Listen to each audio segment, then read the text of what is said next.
School of fantasy एक ऐसी school जहां पर स्टूडेंट्स को सेक्स लाइफ के बारे में सिखाते हैं और अलग अलग तरह की सेक्सुअल ट्रेनिंग भी दी जाती है। यहाँ जो स्टूडेंट सबसे ज्यादा वाइल्ड, सबसे ज्यादा सेटिस्फाइंग और सबसे ज्यादा पॉपुलर होता है वही इस स्कूल पे राज करता है। इस स्कूल में हर 3 साल में एक कंपटीशन होता है और जो इस कंपटीशन को सबसे ज्यादा वोट से जीतता है वही 3 सालों के लिए यहाँ राज करता है और वही बनता है। इस स्कूल का हेड एंड सुपीरियर इस कॉन्टेस्ट को जीतने वाले के पास इतनी पावर होती है कि हर एक स्टूडेंट को उसकी बात माननी ही पड़ती है और वो भी बिना कोई क्वेश्चन किए। और अगर गलती से भी किसी ने इसका ऑर्डर नहीं माना तो उसे पनिशमेंट मिलती है और वो भी सेक्स स्कूल के रूल्स के मुताबिक। जो यह कॉन्टेस्ट जीतता है उसके पास स्कूल के रूल्स के मुताबिक इतनी पावर्स होती है कि वह के टीचर्स और प्रिंसिपल को भी उसका ऑर्डर मानना पड़ता है। लेकिन एक इंसान है जो स्कूल के हेड से भी ऊपर है, वो है इस स्कूल की ऑवनर और उसका नाम है मिस जेलेना, जो स्कूल में बहुत ही कम आती है, लेकिन जब भी आती है सबकी डर के मारे हालत खराब हो जाती है। इस स्कूल का रिकॉर्ड है कि आज तक किसी भी लड़के ने यह कॉन्टेस्ट नहीं जीता। हर बार एक लड़की ही यह कॉन्टेस्ट जीतती थी और स्कूल की हेड गर्ल बनती थी। लेकिन इस बार कुछ अलग होने वाला था। 21 सालों में पहली बार कोई लड़का इस स्कूल का हेड बॉय बनने वाला था और वो भी 93% वोट से जीत के। लेकिन इस बार स्टूडेंट्स से भी ज्यादा परेशान टीचर्स और प्रिंसिपल थी, क्योंकि इस स्कूल में कोई भी गेस्ट स्टाफ नहीं थे, ओनली लेडीज स्टाफ, और वो भी और सबकी उम्र 32 साल से कम थी और वो सब पूरी जवान थी। आप सबको लग रहा होगा कि अगर कोई लड़का यहाँ का हेड बॉय बन गया तो इसमें इतनी क्या प्रॉब्लम है, लेकिन आप शायद ये भूल रहे हैं कि यहाँ के हेड बॉय के पास इतनी पावर होती है कि अगर वो किसी भी टीचर को अपने कपड़े खोलने को कहे और वो भी पूरी क्लास के सामने, तो टीचर को बिना कोई क्वेश्चन के अपने कपड़े खोलने पीरियड देंगे। लेकिन इस स्कूल की सारी लड़कियां बहुत ही खुश थी, क्योंकि जो लड़का स्कूल का हेड बॉय बना है वो स्कूल का सबसे हॉट, सबसे चार्मिंग और सबसे ज्यादा इंटेलिजेंट लड़का था और सारी लड़कियां इसकी दीवानी थी और उसका नाम है केडी। तो आज केडी को ऑफिशियली हेड बॉय अनाउंस करने वाले थे और उससे इस स्कूल की पूरी जिम्मेदारी सौंप दी गई। केडी जितना हैंडसम और चार्मिंग था उतना ही वाइल्ड था। केडी एक ऐसा लड़का था जिससे लड़कियों को पनिशमेंट देने में बहुत मजा आता था। हेड बॉय बनते ही पहले ही दिन वो 11th क्लास में एक सरप्राइज चेकिंग करने गया और वो भी लड़कियों की। स्कूल के रूल्स के हिसाब से सारी लड़कियों को ब्रा और पेंटी पहनना कंपलसरी था और अगर कोई भी लड़की बिना पेंटी या ब्रा के स्कूल में पकड़ी गई तो उससे पनिशमेंट मिलती है, और वो भी केडी के हिसाब से। जैसे ही केडी क्लास 11 में घुसा तो सब सोचने लगे कि यह क्यों आया है, क्योंकि केडी तो क्लास 10 का है। उस समय क्लास में डेजी मैम पढ़ा रही थी। फिर जैसे ही मैम ने केडी से पूछा कि बोलो क्या काम है, तो केडी ने कहा कि मुझे सबकी अंडरगारमेंट्स चेक करनी है। यह सुनते ही सारी लड़कियों की हालत खराब हो गई, क्यों उस क्लास में ऐसी बहुत सारी लड़कियां थीं जिन्होंने ब्रा और पेंटी नहीं पहनी थी। जैसे ही डेजी मैम ने यह बात सुनी वो जाके एक कोने में खड़ी हो गई और बोली कि यू कैन कंटिन्यू। फिर केडी ने क्लास में अनाउंस किया कि जिसने भी अंडरगारमेंट्स नहीं पहने हैं वो मेरे सामने आ जाओ, और यह भी कहा कि आज इस सेशन का पहला दिन है तो किसी को भी पनिशमेंट नहीं मिलेगी। लेकिन सबको पता था कि केडी बोलता कुछ और है और करता कुछ और, इसीलिए कोई भी खड़ा नहीं हुआ और सबने कहा कि हमने अंडरगारमेंट्स पहनी है। लेकिन केडी बहुत ही हरामी लड़का था, उससे पता था कि सब झूठ बोल रही है। फिर केडी जाके ब्लैक बोर्ड के सामने वाली टीचर्स टेबल पर बैठ गया और कहा कि अगर तुम सबने ही ब्रा और पेंटी पहनी है तो एक एक करके मेरे सामने आओ और अपना स्कर्ट खोलो, मैं खुद चेक करूंगा। यह सुनते ही सारी लड़कियों के सीने से पसीने छूटने लगे, क्योंकि सबको पता था कि अब वो सारी लड़कियां जिसने भी ब्रा और पेंटी नहीं पहनी वो फंस चुकी है। फिर केडी ने फर्स्ट बेंच से पहली लड़की को बुलाया और उससे अपना स्कर्ट खोलने को कहा। जैसे ही उस लड़के ने अपना स्कर्ट खोला तो केडी ने देखा कि उसने ब्लू कलर की पेंटी पहनी है, और फिर केडी ने उस लड़की के टी शर्ट के अंदर हाथ डाल के चेक किया तो उसने ब्रा भी पहनी थी।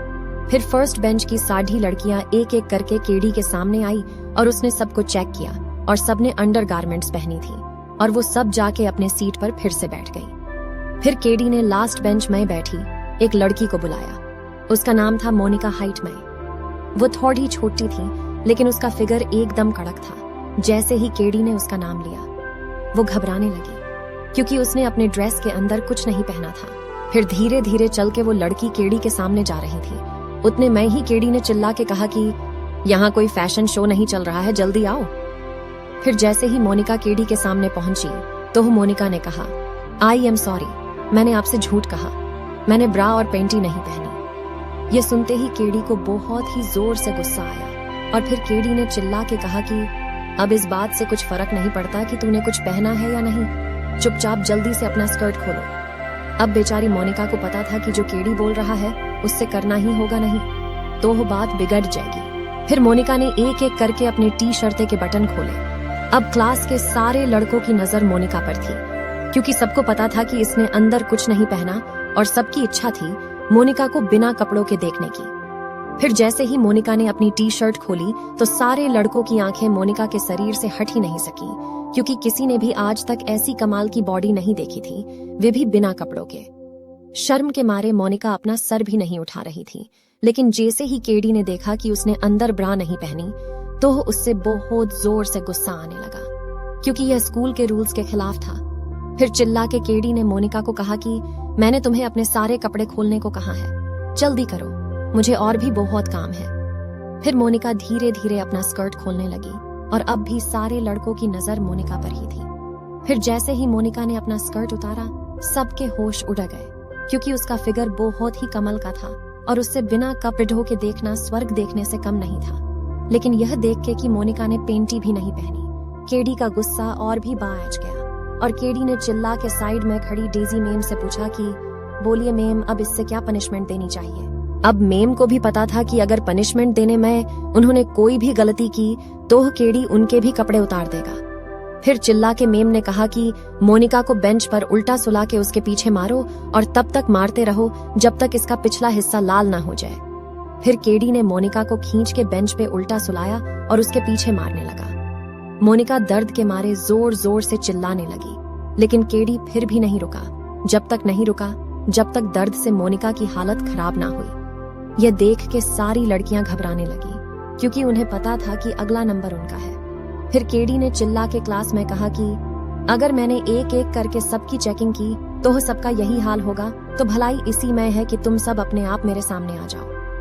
डर के मारे जितने भी लड़की और लड़के थे जिन्होंने अंडरगारमेंट नहीं पहनी थी वो सब केडी के सामने आ गए। फिर केडी ने सबको कपड़े उतारने को कहा और कहा कि तुम सबकी यह पनिशमेंट की अगले 10 दिन तक तुम सब क्लास में बिना कपड़ों के ही बैठोगे। ये सुनते ही सब खुश हो गए थे, क्योंकि उन्हें लग रहा था कि उन्हें इससे भी ज्यादा खतरनाक पनिशमेंट मिलेगी। साइड में कड्डी डेजी मैम भी सोचने लगी कि केडी सबको इतनी आसान पनिशमेंट तो नहीं देने वाला। जैसे ही सारे LDEH के और लड़कियां अपने कपड़े उतार के अपनी सीट के तरफ जाने लगी तो केडी ने कहा, रुको, तुम सब अपनी अपनी सीट पर नहीं बैठोगे।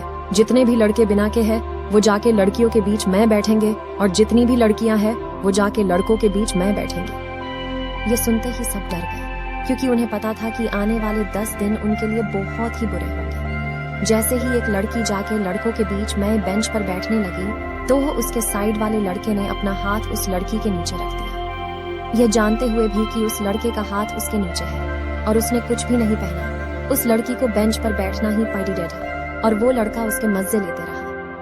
यह सब देखकर बाकी की सारी लड़कियां यह सोचने लगी कि अगर पहले ही दिन यह हो रहा है तो आगे उनका क्या हाल होगा। यह सब देखने के बाद केडी वापस जाने लगा। उसे जाते हुए देख सब चैन की सांस लेने लगे, लेकिन फिर केडी अचानक से फिर से क्लासरूम की तरफ मुड़ गया। आगे क्या हुआ यह जानने के लिए हमारे चैनल से जुड़े रहो और चैनल को सब्सक्राइब जरूर करना, और हाँ, जाते जाते मोनिका के लिए एक लाइक भी कर देना और केडी की लंबी घंटी भी बजा देना।